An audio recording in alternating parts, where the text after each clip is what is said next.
Imagine if you wanted to buy a 13-inch iPad Pro, but you didn't have $2,500 Australian dollars to buy the base version. Instead, you only have $400. Now that does sound like a little bit of a pickle to be in, doesn't it? While we all love having a larger display just like this one, the price that's often associated often isn't exactly the most desirable thing in the world. So I was tasked with this challenge recently, and then I went looking and discovered this. This is called the Lenovo Xiaoxin Pad Pro, which is a 12.7-inch Chinese market tablet with Android 14, Google Play, and also a fairly decent processor. And you can get it for well under 300 Australian dollars. That's almost a tenth of the price of my iPad Pro. Is this a deal that's simply too good to be true? What could possibly be the trade-off? Is a Chinese market tablet something that you should even consider? Well, let's find out in this video. Hi all, my name is Davis and welcome to my channel where we talk about all things tech. And today I've teamed up with AliExpress to help make this video. Now you might be surprised, but some of the best tech I've ever picked up is from AliExpress. And it's simply amazing for purchasing tech that you often wouldn't find in big box stores. Some of the most popular phones and tablets that I've covered on this channel, just like the FANG phones, are available on the platform. And it's especially great for getting a fantastic deal. But here's the really exciting bit, because are you ready to turn your add to cart into add to bank account? Because right now is the AliExpress Cashback challenge, and they are literally paying you to shop. And here is how it works. You can join my team using the link in the description, or you can scan the QR code on the screen right now. And every time you shop on AliExpress, you get between 5 to 15% cashback. It's like a loyalty program, but way better. And yes, you can earn up to 1,500 Australian dollars in cashback just by buying stuff that you were already going to buy. If you're ready to save on many items on AliExpress, you can join via the link in the description, and you can join my squad before the time runs out. And if you've joined my team before on a previous campaign, don't forget that you can check your shopping credits as well directly in your account. So whether you are looking for a cool phone, a cool tablet, accessories, anything like that, now it's the time to join AliExpress. Click the link in the description or scan the QR code to join my team. And let's turn those ads to cart into ads to bank account. Okay, so now let's have a look at the Xiaoxin Pad Pro. And what's interesting with this particular device is the fact that it's actually twinned with the Lenovo Idea Tab Pro, which is essentially the Western version of the Xiaoxin Pad Pro. And that retails for 799 Australian dollars RRP. And that is virtually twice the price of the Xiaoxin Pad Pro on AliExpress. And while there are some minor spec differences, visually the two devices are almost identical. And that means that this looks and feels like a far more expensive device. In fact, if we were to put this side by side with an actual iPad Pro, I would say that the hardware feels almost equivalent. So on the front of this device, we've got a massive 12.7-inch IPS 3K display, and what an astonishing display it is. I honestly can't believe that you can purchase as nice a display as this one at such an affordable price. Do you know those external monitors that you can get for your laptop? They usually cost a few $100s. Usually they've got pretty nasty 1080p VA 60Hz monitors, and they cost far more, well they can cost more, than this entire tablet. Anyway, this display is a longer one than you find on most tablets. It's 16:10 in aspect ratio, which means that it was definitely designed to be used horizontally instead of vertically, but it doesn't mean that you can't use it vertically, obviously. It's quite a glossy display, and it goes up to 600 nits in brightness, and that is pretty reasonable. It's not super bright, but it's not bad at all. But the amazing thing about this particular display is not the fact that it covers the entire DCI-P3 color space, which means that it's perfect for watching movies, but it refreshes at quite an astonishing 144 Hz. That means every second this screen updates 144 times. That's the most that I've ever used on a tablet. And that essentially means that it is so silky smooth to use. Not only is it a higher refresh rate than the iPad Pro, but it's more than double of that of a normal iPad or iPad Air. both of which are far more expensive devices. So yeah, the screen is simply silky smooth for just scrolling, and it's also incredibly effective for smooth gameplay when playing certain games. So you must be thinking that they skimmed out with the rest of the hardware because of that incredible display. Well, if you are thinking that, you are very wrong, because the speakers are actually very surprisingly good, because they've got 4 JBL tuned units. Now, they're not quite up to par with the iPad Pro, but they are fairly decent nonetheless.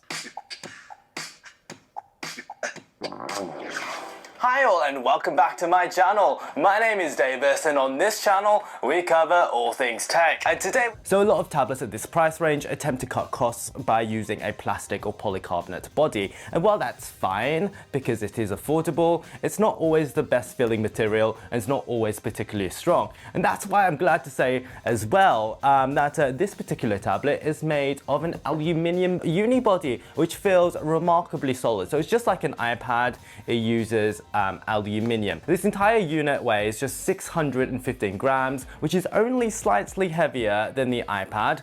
It's also 6.9 millimeters thick, which also just makes it a tiny bit thicker again, but it still feels really, really slim in hand. So the hardware is quite interesting on this thing. So on the top over here, we do have a power button that combines with a fingerprint reader. So we can unlock the device just by putting my finger here. Down here, we do have a smart connector for connecting a keyboard accessory that I don't have.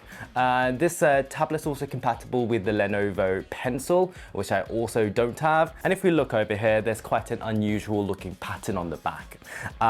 In addition to that, we have a micro SD card reader. So if you aren't happy with the 128 gigabytes of storage, you can expand it, unlike an iPad. And I'm also very glad to report that this 13 megapixel camera on the back, which actually isn't too bad, only has the most minimal of bumps. So when you pop it on the table, it doesn't exactly rock, which is quite nice. And over here, we do have a 8 megapixel webcam camera that's positioned horizontally. So when you've got your tablet horizontal, you aren't going to be looking to the side of the display. So we've seen that the hardware design is actually shockingly nice for the price. So you might think they've cheaped out on the internals. Well, you might be pleasantly surprised here as well, because the specs are surprisingly decent. So leading the charge, we have the Mediatek Dimensity 8300 chip, which is an 8-core 4nm chip from 2023. I've used it in a variety of devices in the past, including the FANG03 Pro, and I have to say that it is a pretty good choice because it gives really competitive performance and also decent battery life. On Geekbench 6, I got a single core score of 1401 and a multi-core score of almost 4300. And if we swipe across over here, we can see that the multi-core at least is very competitive with devices like the Samsung Galaxy S23 Plus, and it's only marginally slower than the Apple A14 chip, which means that it's more than fast enough to run this operating system at full refresh rate with no slowdowns in general use. And it's also more than fast enough to use any of the apps that you might want to use on the device. We also have 8 gigabytes of RAM in this version, which while isn't massive, it's more than enough for a device like this. I never ran out of RAM during my testing. And we also have 128 gigabytes of storage, which isn't the most amount, but if you do need to expand it, obviously you've got the expandable micro SD card. And if you are into gaming, while we won't be able to play some of the latest titles like Grid Legends, we can still play a number of very graphically intensive titles like Wreckfest, which is probably my favorite console port on mobile, and it plays that at full settings. And in addition to that, we can also play strategy PC ports like Civilization 6 with no issues whatsoever.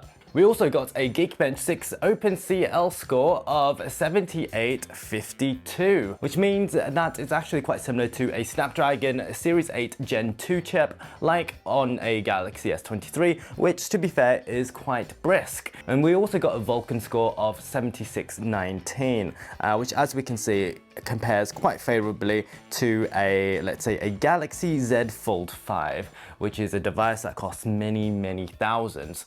Now comes the biggest question. What is the software like? Because this is where things can get a little bit weird on a Chinese market device. And let me just tell you that although things might appear a little bit weird when you're setting up, you can definitely work things out and set it up properly in English with full Google services. And I will show you roughly how to do that. So out of the box, as we can see, it is a lovely box indeed. It runs Android 14 and it should be receiving an Android 15 update at the very least at some time. I believe that some versions of this tablet already have the update, but not my particular unit at the moment. And as we can see, the skin that it runs is the Zui 16 skin, which is Lenovo skin, and it's quite similar to standard Android OS, but there are a few additions. And obviously this Chinese edition is a little bit different. So to begin with, when you set the tablet up, everything is in Mandarin, so the first thing that you should do is change it to English.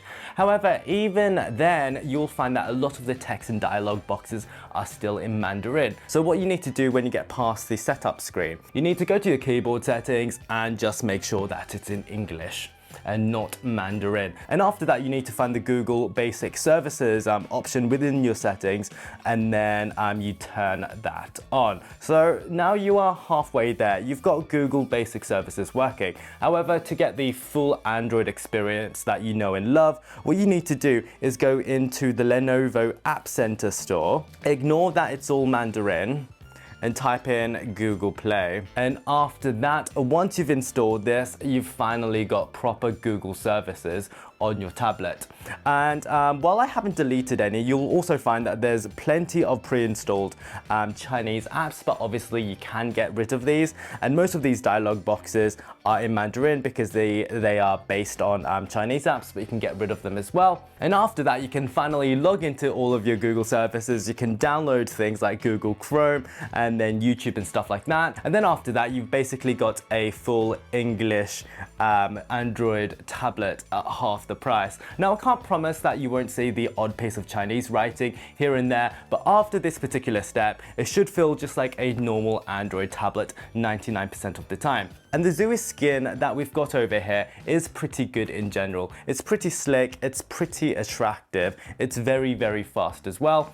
And we do have some advanced features. For example, we can open apps not only in the standard tablet view, but we can also do floating windows, like what we can do in the new iPad OS. Let's open another thing over here. So now we've got Firefox and YouTube working at the same time. And then let's bring up Google Chrome as well. So we can see here that it's very easy to multitask on Zui OS. It's quite familiar to Samsung's DeX and similar systems to that. And then although I can't really test it as I don't have the keyboard accessory, I'm told as well that it works really well with the touchpad and keyboard too. Like with standard Android and the other skins that you might know, we've got full gesture support as well. You swipe up to get rid of everything. And then let's say you've got a full screen app like the gallery mode, and you can just swipe with 4 fingers, just like on an iPad or some other devices to switch between apps. You swipe down to get your control center and your notifications,